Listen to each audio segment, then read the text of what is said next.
C'est l'affaire qui défraye actuellement la chronique au Cameroun, celle de l'artiste musicien Saint-Désir Atango, qui a publié dans les réseaux sociaux, notamment sur Facebook, les relations incestueuses qu'il entretient avec ses filles, ayant enceinté l'une d'entre elles et ayant eu un enfant avec une autre.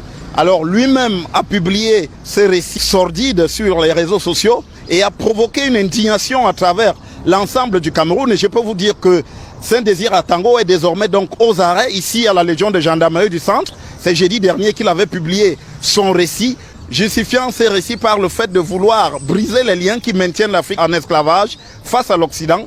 Pour lui, les questions d'inceste ne sont donc pas valables. Il estimait donc qu'il fallait aussi garder la pureté en faisant des enfants avec sa propre progéniture. Naturellement, cela n'est pas au goût de l'opinion, mais aussi des institutions chargées de réprimer ce type d'attitude, puisque le code pénal camerounais réprime l'inceste. Et c'est donc ainsi que la gendarmerie a interpellé Saint-Désir Atango, qui se trouve donc aux arrêts.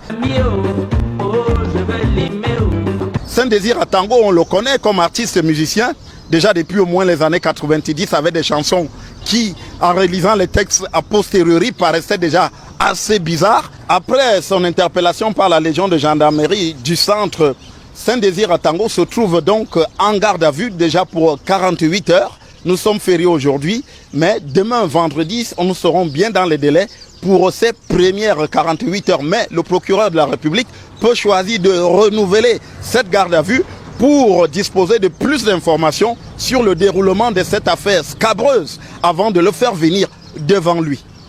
Depuis la Légion de gendarmerie du centre, pour Equinox Télévision, Joël Essengue, Gizogo. Comprenez? Et c'est parti comme ça. Donc, il nous faut des hommes qui aiment leur pays et qui ont le sens de la responsabilité. Oui. Qui ne sont pas là. Oui. Moi, au Cameroun, j'ai l'impression qu'il y a des gens qui sont prêts à ce que le Cameroun brûle s'il ne reste pas au pouvoir. Vous comprenez? C'est un peu ça. Mais alors, justement, aujourd'hui, si on vous demandait, si le président, je veux un peu faire un peu de précipitation, si le président Paul Biya aujourd'hui vous dit, ok, Abdourahmane, qu'est-ce que je dois changer? Qu'est-ce que je dois arbitrer pour laisser au Cameroun une constitution forte, inviolable, et pour assurer aux générations à venir une certaine quiétude, une sérénité?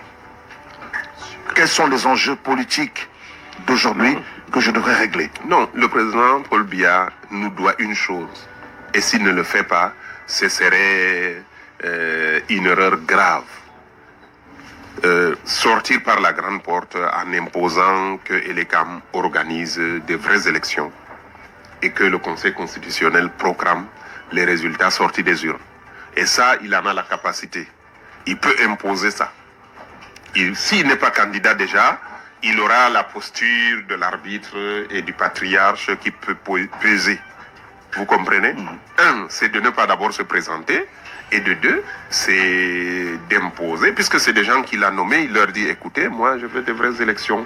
Si j'entends quelque chose qui vient, là, sachez que même en pleine élection, je peux remplacer quelqu'un. Et il le dit, et je pense que là, il va... Tout le monde dit oui, quand le pouvoir va changer, on va aller, mais on va faire quoi à qui? Est-ce qu'on est en train de demander que le Cameroun change? C'est pour que ce soit contre quelqu'un. Je l'ai dit quelque part, même ceux qui sont au pouvoir actuellement, mais ils ne sont pas sûrs que leurs enfants pourront être au même endroit que là où ils sont, hein? Même si on reproduit comment? Parce que là, ils sont du bon côté de la barrière, ils ont tout, et ils peuvent... Mais demain, même si ce n'est pas eux, ils meurent tranquillement au pouvoir. Mais leurs enfants peuvent hériter d'un Cameroun où le système va se reproduire, un système injuste, et leurs enfants risquent d'en souffrir. On a vu, même maintenant, on a vu, il y en a qui sont en prison, qui ont été victimes de leur propre système, et il y en a qui sont là, qui ne sont pas en prison, mais qui sont dehors, mais qui n'ont aucune capacité de se rendre justice ou de... Voilà. Mais est-ce qu'en l'état actuel, Abdourahmane Amadou Baba, les institutions camerounaises ne sont pas assez solides pour régler ou pour régenter ou pour réguler la vie publique au Cameroun? Non, il n'y a pas d'institution. C'est ce qu'on décrit. Et les hommes ont pris la place des institutions. Dites-moi, quelle est l'institution qui fonctionne correctement au Cameroun. Je vous Le lance Conseil le défi. constitutionnel, par exemple. Non, tout le monde. Vous connaissez des Camerounais qui ont confiance au Conseil constitutionnel, en dehors des gens du RDPC? Et là, même pas tous. Parce que sous cap, quand vous parlez avec eux, ils savent que c'est n'importe quoi. Mais maintenant, il appartient au Conseil constitutionnel de s'imposer et de gagner le respect des Camerounais et la confiance des Camerounais. Vous pensez que Clément Atangana peut faire la surprise, le coup surprise, comme on a vu ailleurs, de dire les choses telles que vous l'attendez? Vous savez, le jour où moi j'ai désespéré du Cameroun, c'est le jour où j'ai vu à la télé, je sais pas, ça fait déjà plus d'une quinzaine d'années, un général qu'on venait de nommer et qui dansait à la CRTV. On l'a montré, on est allé chez lui, on a filmé les gens, lui-même il dansait, il remerciait le chef de l'État. J'ai dit on est foutu. Parce que là, un général, vous savez, vous connaissez un soldat qui danse comme ça. Avant, ça ne se fait pas. Un soldat, c'est un soldat. Combien de fois un général? Si vous voyez un général danser, ça veut dire qu'il ne mérite vraiment pas d'être à la place où il est. Moi, aujourd'hui, vous me nommez quoi pour que je danse? Je ne sais pas, hein. Parce que si quelqu'un a suivi le cheminement qu'il faut et a les capacités, avant les ministres ne dansaient pas comme là maintenant, parce que on connaissait les ministrables au Cameroun. Ouais. Quand quelqu'un passait là, on dit il est ministrable, il est ministrable. Vous comprenez? Oui. Mais là aujourd'hui, on vous sort des noms du chapeau comme ça. Et c'est la même chose au niveau de Clément Atangana. Moi, je ne dirais pas que il n'a pas l'ossature, il n'a pas. Mais le jour où je l'ai vu danser, quand on l'a nommé, et vraiment danser, un papa comme ça danser. Vous comprenez, ça veut dire que c'est pas quelqu'un en qui on peut avoir confiance. Moi, je peux pas danser, je ne peux plus danser. Même si je danse, je peux esquisser des pas de danse parce que les circonstances l'exigent. Vous comprenez? Là, vous ne dansez plus comme quand vous aviez vos 20 ans. Ah non. Et voilà. Je pense qu'il faut être mesuré et contenu et tout ça, le prestige de la France. Oui, et le sérieux. Parce que, à quel moment vous dansez quand on vous nomme président du Conseil constitutionnel, quand vous regardez la responsabilité que vous avez? Mais vous n'avez pas le temps de danser. Faites-vous confiance à l'Assemblée nationale. Vous priez. Moi, vous me nommez à ce poste, je vais prier. Et je demande à ma famille, à tout le monde de prier pour moi, pour que je ne me trompe pas, parce que c'est une responsabilité énorme pour un pays. Et vous avez vu le rôle du Conseil constitutionnel au Sénégal, l'année dernière. Et sans ce Conseil constitutionnel, je pense qu'aujourd'hui, on serait en train de parler du Sénégal comme du Soudan. Hein? Oui. Vous comprenez? Et donc, c'est ça la responsabilité. Donc, on ne croit pas. Et c'est les hommes qui font la différence. Vous avez les institutions, mais si vous mettez des hommes avec un esprit pas républicain et qui font allégeance à d'autres hommes, parce que au Cameroun, les gens, leur loyauté va au président de la République, à M. Biya. Tous ces gens qu'on nomme, doivent loyauté et c'est la condition qu'on vous pose. Mais faites-vous confiance? Oui, mais la loyauté doit aller aux institutions, pas aux hommes. Moi, vous me nommez, pourquoi je suis parti de la fédération? C'est parce qu'à un moment donné, tant que moi, le président, avait la même vision et il incarnait l'institution, les intérêts de l'institution, je le suivais les yeux fermés. Le jour où j'ai eu l'impression que le président peut ne pas privilégier les intérêts de l'institution, et que j'ai dit non, je m'arrête. Je leur ai dit, que non, j'ai pas l'impression d'être au sein d'une institution. Et on parlera beaucoup de football. On parlera beaucoup de football dans les prolongations de cette émission et c'est en foot. Alors justement, mais faites-vous confiance à l'Assemblée nationale. Elle peut inverser les choses, non? Non, il n'y a pas d'Assemblée nationale. Ah bon? Non. Est-ce que vous avez un exemple d'une proposition de loi? Mais Cavalier a de l'expérience quand même. Mais non, écoutez, j'ai juré de ne plus parler de nos aînés d'une certaine façon parce que je pense que ça ne va rien nous apporter. Voilà, ça ne risque d'exacerber les tensions. Il faut montrer beaucoup de respect à nos aînés, à nos patriarches, mais leur dire gentiment que non, c'est pas comme ça. Parce que quand vous voyez l'Assemblée, à quel moment vous avez senti le cœur de la République battre là-bas? C'est pourtant le cœur battant de la République. Non, mais le principe. Mais dans la réalité, vous n'avez pas d'Assemblée. Pourquoi? Parce que déjà, les gens qui ont choisi le mode de sélection. On prend un gars là. Hein, on sélectionne les gens. Parce que dès que le RDPC vous sélectionne, vous êtes député. D'accord? À l'Assemblée, à l'exception de quelques députés qui appartiennent à l'opposition, l'écrasante majorité, c'est le RDPC qui les a choisis. On sait comment on les choisit. C'est de Yaoundé que les enveloppes viennent avec le nom des gens. Et puis, dès que vous êtes choisi par le comité central, vous êtes élu déjà. Et c'est pour ça que j'ai dit, même le RDPC, mais les mêmes gens qui ont confisqué le RDPC, c'est eux qui confisquent le Cameroun aussi. Parce que il n'y a pas de démocratie au sein du RDPC. Moi, je connais des ténors et tout ça. Là, je vous prends par exemple l'exemple de la ville de Garoua. Quand il fallait nommer le maire, et tous les ténors étaient là, mais on est venu avec une enveloppe qui est venue de Yaoundé. Et on a ouvert, on a lu le nom d'un petit qui est venu et il est maire. Vous comprenez? Avec tout le respect que je lui dois. Mais il y avait des généraux qui étaient là. Il y avait des maréchals, je sais pas, des maréchals, il y avait tout. Mais on a ramené quelqu'un, ça veut dire c'est pour vous montrer que c'est nous qui avons le pouvoir. Et quand on met quelqu'un comme ça, mais après, c'est difficile que... Il vous doit tout. Oui, oui. Vous comprenez? Et donc c'est ça le problème. L'Assemblée, le jour où on aura une vraie Assemblée, c'est le jour où il y aura un processus de sélection de députés qui sera par le peuple camerounais. Et les gens vont choisir ceux qui ont une légitimité populaire, ceux en qui ils croient, ils placent leur confiance et qui vont venir et qui vont regarder les lois, qui vont les modifier et qui vont faire des propositions de loi. Aujourd'hui, c'est les projets de loi qui viennent du gouvernement qui passent, comme vraiment des lettres à la poste. Dès qu'il y a un projet de loi, ça vient, ça passe.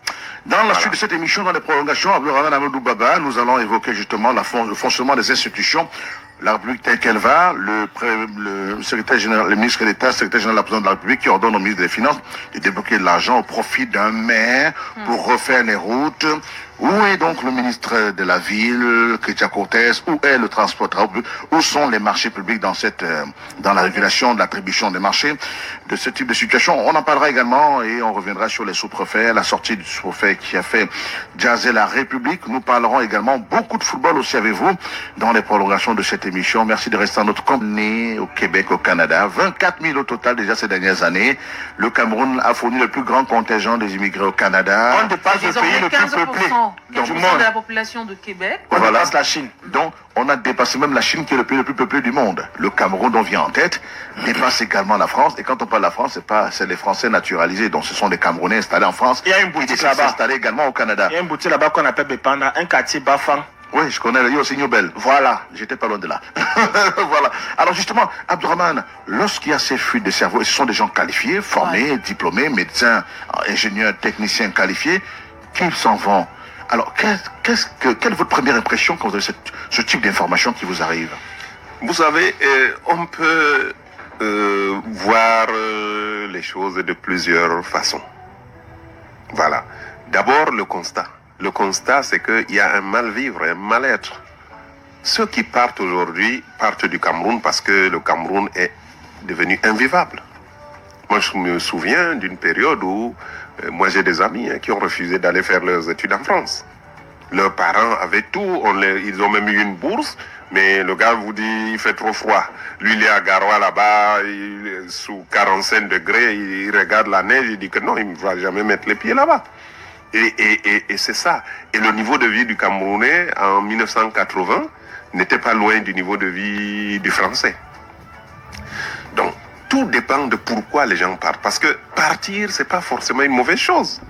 La diaspora peut aller nous ramener beaucoup de choses. Comme renforcer ses capacités, nous ramener des devises, nous représenter dignement et mettre le Cameroun au centre et revenir bâtir le Cameroun, contribuer à bâtir le Cameroun.